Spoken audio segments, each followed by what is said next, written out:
Hello everyone, welcome to my channel. Hope you all are doing well. আজকের ভিডিওতে আমি তোমাদেরকে বলবো আমি কিভাবে আমার স্কেচবুকগুলো মেক করে থাকি।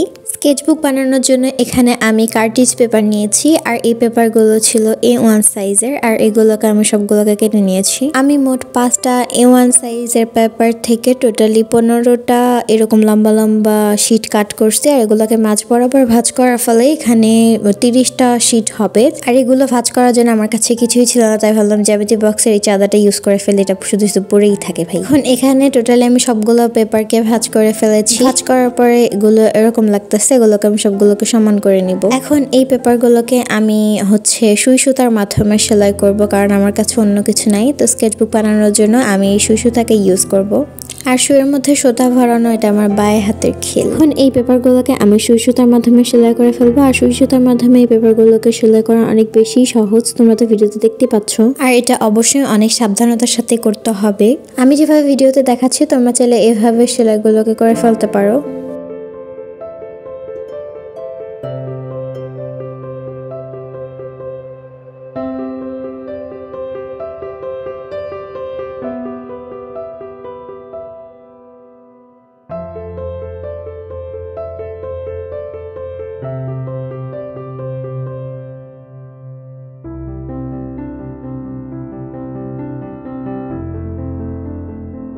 আর আমি এইভাবেই এই বাকিগুলোকেও এইভাবে সেলাই করে ফেলবো।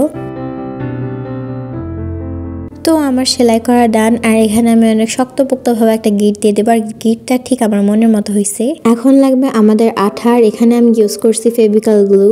আর আমি এখানে অনেক ভালোভাবে গ্লুটা লাগাই নিব। আর লাগানোর জন্য আমি এখানে একটা ব্রাশও ইউজ করছি, যাতে এটা অনেক ভালোভাবে করে হয়। এখন এটাতে একটা শক্ত কিছু নিচে বা অনেক ভারী কিছু নিচে রেখে দেবো সারা রাত শুকানোর জন্য। আর সারা রাত শুকানোর পরে এটা দেখতে এমন হয়েছে, অনেক বেশি শক্ত হয়েছে। আমাদেরকে দেখাচ্ছি ভিডিওতে, ঠিক অনেক সুন্দর হয়েছে। চলো এবার এই স্কেচবুকটার জন্য একটা কভার পেজ বানানো যাক। কভার পেজ বানানোর জন্য এখানে আমি খাতার উপরে থাকা মোটা কার্ডবোর্ড ইউজ করছি, আর এটাকে আমি ব্রাউন পেপারের সাহায্যে কভার করে ফেলবো। আর কভার করার জন্য এখানে আমি ফেভিকল গ্লু ইউজ করছি, আর এটাকে অনেক ভালো মতো করে কভার করে ফেলবো। তোমাদের এখন মাথায় প্রশ্ন আসতে পারে আমি একটাকে এভাবে কেন রাখছি, কারণ এটার উপরে আমি কভার পেপার লাগাবো। আর আমি ম্যাজিকের মাধ্যমে এখানে একটা আউটলাইন করে নিছি। তোমরা এখানে ড্রয়িংটা দেখতেই পারতেছো যে আমি কিভাবে করতেছি। তো ভিডিও দেখানোর প্রসেসের মাধ্যমে তোমরা ইজিলি যে কোনো কভার পেপার বানাই ফেলতে পারবে। তোমরা চাইলে এখানে অন্য ডিজাইনেরও কভার পেপার লাগাইতে পারো। আমার কাছে মনে হলো যে ফ্লাওয়ার থিমের করলে ভালো লাগবে, কারণ আমি এভাবে কখনোই ফ্লাওয়ার আঁকানো হয় না। এখন আমি ফ্লাওয়ারের মধ্যে কিছু ডিটেলস অ্যাড করে দিব, আর আমার কভার পেপারের জন্য ড্রয়িং করা ডান। এবার আমি এখানে এটাকে আটকাই দিব, আর এখানে আমি অবশ্যই ফেভিকল গ্লু ইউজ করছি। এবার আমি পিছনে এবং ওপরে দুইটাতেই কভার পেপার লাগাবো। আর লাগানোর পরে উপরের জায়গায় একটু ফাঁকা ছিল, তো আমি এখানে একটা ব্রাউন পেপারের মাধ্যমে এটাকে কভার করে ফেলছি। আর এটা লাগানো শেষ।